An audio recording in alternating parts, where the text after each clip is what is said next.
Hola chicos, hoy día vamos a hacer una síntesis de clase distinta porque no vamos a seguir avanzando en contenidos ni en desarrollo de otra habilidad, sino que vamos a hacer una síntesis. Nos vamos a preguntar qué hemos aprendido a lo largo de este semestre, ¿ya? Porque esto va a ser fundamental para la actividad que van a hacer la semana siguiente, que es una actividad evaluada, ¿ya? Así que les voy a compartir pantalla porque les preparé un material que nos sirva un poco de apoyo de lo que hemos ido revisando, ¿ya? ¿Qué hemos aprendido este semestre? Y el objetivo de aprendizaje, niños, es que podamos reconocer los principales temas, conceptos y procesos históricos que hemos trabajado durante el semestre, ¿ya? Estos, como ustedes se acuerdan, estaban divididos en dos grandes áreas. Por un lado, lo que era geografía de Chile, donde vimos el tema de la biodiversidad de nuestro territorio, analizamos las zonas naturales, ¿ya? Los recursos naturales y los riesgos naturales. De hecho, sobre los riesgos naturales hicimos una actividad evaluada donde ustedes fueron completando una ficha de síntesis. Y la otra parte fue la conquista de América y de Chile, donde hablamos del descubrimiento, ¿cierto? Los factores que lo permitieron, los viajes y las empresas de conquista con sus características, el escenario cultural diverso que había en América a la llegada de los españoles y la caída de los imperios azteca e incas desde la perspectiva en por qué se produjeron de forma tan rápida. Ya, si nosotros entramos a Geografía de Chile, lo primero que vimos en tema, y de hecho es lo primero que van a encontrar ustedes también en el aula virtual del colegio, es la biodiversidad. ¿Ya? Y ahí la pregunta clave era, teniendo en consideración que Chile es un país que tiene una gran diversidad de paisajes, de climas, de zonas naturales, entre otras, era explicar cuáles son los factores que explican la diversidad de este territorio chileno desde esta diversidad. ¿Ya? Y ahí nosotros precisábamos que los principales factores que influyen en la diversidad de flora, en la diversidad de fauna, en la diversidad de clima, ¿ya? Son la extensión latitudinal, porque Chile es un país muy largo, ¿ya? Aunque angosto longitudinalmente, ya que se extiende desde los 17 grados 29 minutos, ¿ya? Hasta, eh, hasta los 56 grados 30 minutos en lo que es el territorio continental, ¿ya? Y eso nos da una gran extensión latitudinal, un país muy largo, ¿ya? Por tanto, tiene distintos climas en su desarrollo, ¿ya? Otro factor son las presiones atmosféricas, ¿ya? Los centros de alta y baja presión que nosotros lo analizábamos. Y de hecho decíamos que uno de los principales causantes de la aridez del norte es el anticiclón del Pacífico, porque los anticiclones repelen a las bajas presiones que son las que traen las lluvias, ¿ya? También está la presencia del mar, al ser un país ribereño, eso significa que tiene costas en en el mar, en el Océano Pacífico, ya cerca de 8.000 kilómetros de costa a lo largo de todo nuestro territorio nacional, eh, implica que la presencia del mar tenga importante influencia, ¿ya? Por ejemplo, el mar es un regulador térmico, por tanto la oscilación térmica, ¿ya? El promedio térmico en la zona costera es menor a la oscilación térmica que hay en el interior, ¿ya? Y también está el relieve, como por ejemplo eran la acción de biombo climático que cumplían las cordilleras, ya sobre todo la cordillera de la costa, porque no deja entrar los vientos, ¿cierto? Y la regulación térmica del mar hacia el interior, ¿ya? Por tanto, no olvidar que dentro de esta biodiversidad, los factores que la generan son estos cuatro que precisamos. Ya. Una vez que entendíamos que Chile era un país que tenía diversidad, hablábamos de las zonas naturales, ¿ya? Y las dividíamos en el norte grande, el norte chico, la zona central, la zona sur, la zona austral. Y ahí la pregunta central que trabajábamos en clase era, ¿qué elementos definen las distintas zonas naturales de Chile? ¿Ya? ¿Dónde podemos notar las diferencias entre estas zonas? Y las podemos notar en el clima, en el relieve, en los recursos naturales con que cuentan, en las actividades económicas que allí se desarrollan y en la diversidad de flora y fauna que habita este espacio. Por ejemplo, si yo comparo el norte grande con la zona sur, yo puedo decir que desde la perspectiva del clima, el norte grande tiene un clima desértico o árido. ¿Ya? La zona sur tiene un clima mediterráneo marítimo lluvioso. ¿ok? En algunas zonas. Desde la perspectiva del relieve, las cordilleras, por ejemplo, tienen mayor altura en el norte y disminuyen en altura en la medida que avanzan hacia el sur, ¿ya? Y los recursos naturales van a depender de las actividades y se van a relacionar con las actividades económicas que allí se realizan. Por ejemplo, el norte grande es una zona clasificada como minero-pesquera, por ejemplo, ¿ya? Y la diversidad de flora y fauna, los distintos tipos de plantas y animales que habitan en cada una de esas zonas. ¿Ya? Los recursos naturales, ya nosotros entendíamos que los recursos naturales son aquellos bienes que pueden obtenerse desde la naturaleza, que no son transformados mediante un proceso industrial, ¿ya? Y que uno de los recursos naturales más importantes para la economía chilena es el cobre, ¿ya? Y de acuerdo a esos recursos naturales que nosotros podemos sacar directamente de la tierra, encontramos recursos mineros, recursos agrícolas y ganaderos, recursos forestales y recursos pesqueros.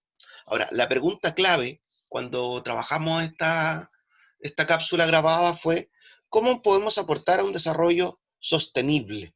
¿Ya? Porque cuando uno explota los recursos naturales siempre tiene el riesgo de agotarlos, más allá de que hayamos clasificado los recursos naturales como renovables y no renovables, ¿ya? Porque hoy día hay certeza de que si uno sobreexplota un recurso natural, de igual manera lo va a agotar, ¿ya? Y el crecimiento económico sustentable es un concepto súper importante, chiquillos, porque en el fondo apunta a explotar un recurso natural, pero asegurando esa actividad económica para futuras generaciones, cuidando el medio ambiente, ¿ya? Y respetando la biodiversidad.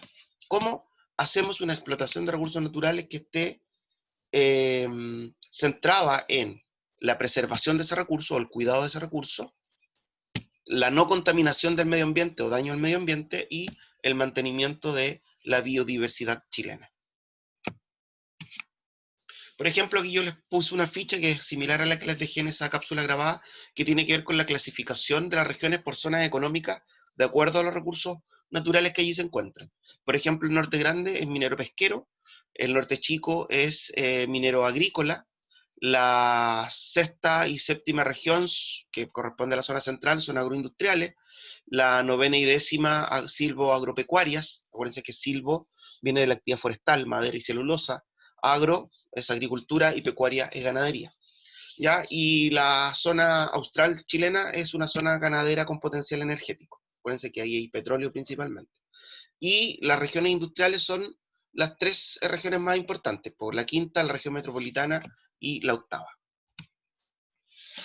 Después, y era el último tema que veíamos en geografía, tenía que ver con los riesgos naturales, donde ustedes hicieron un trabajo y clasificábamos que los riesgos naturales tienen distintos orígenes. Algunos son tectónicos, producto del choque de placas, por encontrarse nuestro país en una zona de subducción de placas tectónicas, y que de él derivaban los terremotos, los maremotos y las erupciones volcánicas. Otros riesgos naturales eran de origen climático, como por ejemplo las inundaciones, los derrumbes, las sequías, las avalanchas. Y otros eran de corte biológico, como la marea roja. Y que todo eso, de alguna otra manera, los desastres naturales se transformaban en riesgos naturales cuando afectaban a una sociedad o grupo de personas. ¿Ya?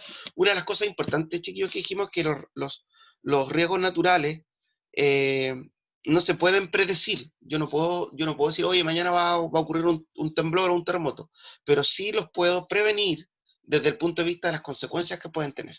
Y ahí hablábamos que la institución principal en Chile es la ONEMI, que es la Oficina Nacional de Emergencia, que es la que se encarga en el fondo de planificar estrategias para enfrentar este tipo de riesgos naturales, ¿ya? Y ahí nos hacíamos la pregunta, ¿por qué es importante aprender sobre los riesgos naturales de nuestro territorio?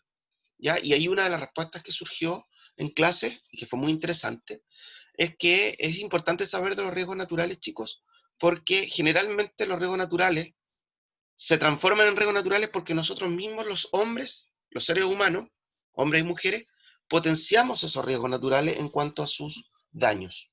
Por ejemplo, cuando los seres humanos construimos vivienda en los lechos menores de los ríos, por ejemplo, que en algún momento cuando el río genere un proceso de crecida va a inundar esa zona, ¿ya? O cuando construimos nuestras casas en áreas de riesgo, como son en las quebradas de Valparaíso, ya por el tema de los derrumbes. o cuando ocasionamos los incendios, que eso es un factor antrópico que no estaba en el primer cuadro que les mencioné. Cuando uno habla de factor antrópico, chiquillos, se refiere a aquellos factores generadores de riesgos naturales que están potenciados por el hombre, ¿ya? Y después nos pasamos a un segundo punto, que es en el que estamos todavía, que tiene que ver con la conquista de América, ¿ya? Este encuentro entre el mundo europeo y el mundo americano. Y ahí, chiquillos, las preguntas fundamentales fueron, o apuntaban a responder a cuáles fueron los factores que permitieron la realización de las exploraciones geográficas en el siglo XV y XVI. Y ahí nosotros hablábamos de variados. Primero había un cambio mental, ¿se acuerdan? Este hombre medieval que se había transformado en este hombre renacentista, cuya primera idea era la búsqueda de fama, gloria, riqueza, el afán de aventura, ya esta nueva visión de querer conocer el mundo. También estaba el tema de la incorporación de nuevos instrumentos de navegación, como el astrolabio, la brújula, el sexante, la vela latina, que da origen a lo que son las carabelas con el barco con los cuales va a llegar Colón a América. También hablábamos de las exploraciones geográficas y de la escuela náutica de Sagres, ya creada por Enrique el Navegante, portugués, que se habían dedicado a recorrer la costa atlántica, ya de África para encontrar un paso a la India. Hablábamos también de lo que había significado el bloqueo de la ruta mediterránea del comercio con la India, producto de la invasión de los turcos otomanos sobre Bizancio-Constantinopla en 1453, que obligaba a buscar una nueva ruta por el Atlántico. Ya, entonces, todos esos factores nosotros los analizamos, ¿ya? Recuerden ustedes que los europeos medievales tenían la noción de que la Tierra era cuadrada, ¿cierto? Y que tenían mucho miedo de navegar por el Atlántico porque en algún momento los barcos ellos pensaban que se caían a unos precipicios gigantes, ¿ya? Por tanto, los expedicionarios primero tuvieron que atreverse, en el fondo, a comprobar las nuevas teorías que estaban reafirmando estos viajes, como por ejemplo la teoría heliocéntrica, ya que el Sol era el centro del universo y la redondez de la Tierra. ¿Cuáles fueron las monarquías? Una segunda pregunta. ¿Cuáles fueron las monarquías que encabezaron este proceso? Y ahí nosotros decíamos que fueron España y Portugal, y eso se debía principalmente a dos razones.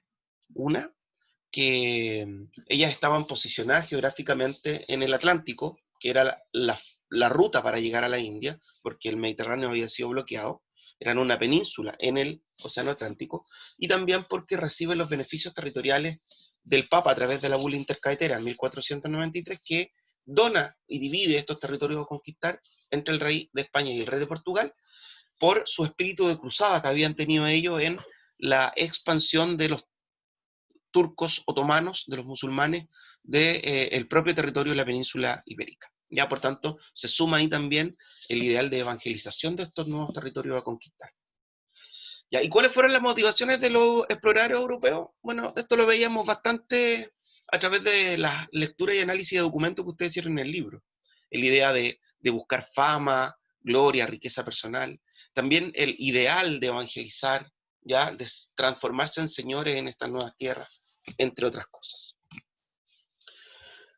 También vimos qué consecuencias generó el descubrimiento de América, ¿ya? Generó cambios en la visión del mundo de los europeos, porque en el fondo ellos van a tener que incorporar al darse cuenta, después de la cartografía de Américo Vespucio en 1503, de que en el fondo lo descubierto no es la India, sino que es un nuevo continente.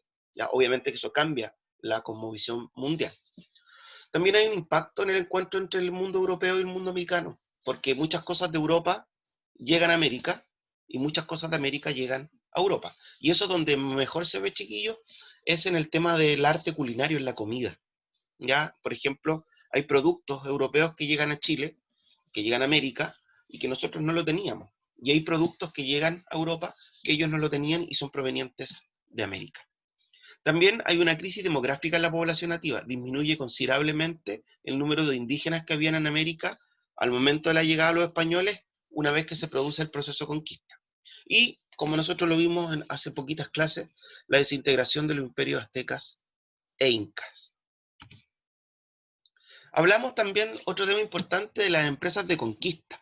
Ya, estas empresas que dijimos que eran empresas privadas, ¿cierto? Porque eran financiadas por particulares, que necesitaban de una capitulación, un contrato firmado con el rey para poder organizarse, y que el responsable de esta empresa de conquista era el particular que firmaba la capitulación, que recibía el nombre de capitán de conquista.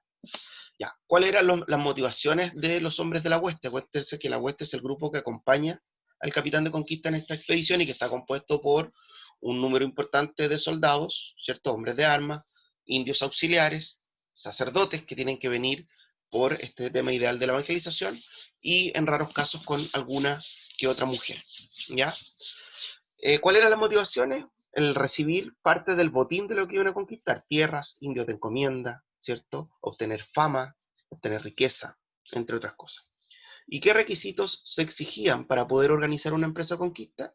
Primero, el financiamiento, porque la empresa es particular, ¿ya? Primero hay que tener la plata para invertir en esta empresa. Una vez que yo tengo la plata, voy donde el rey y firmo una capitulación, un contrato entre el capitán de conquista y el rey, donde se establecen los derechos y deberes de ambas partes en la empresa. Y el tercer paso es la conformación de la hueste, ¿ya? Ver qué gente me va a acompañar en esta expedición. Y el último paso, el requisito, es la fundación de ciudades para institucionalizar la conquista. Ya nosotros hasta ahí hemos llegado, no hemos hablado todavía de lo que implicaba la fundación de ciudades. Eso ha sido, chicos, lo que hemos ido trabajando ya con las preguntas fundamentales en cada uno de los temas. Y es importante, chiquillos, que lo revisen, como les dije, para hacer la próxima actividad que yo les voy a cargar la semana siguiente. ¿Ya? Espero que esta síntesis les sirva y que se acuerden de hartas cosas. Si no, me lo preguntan el jueves en horario de chat. Chao, chicos, nos vemos.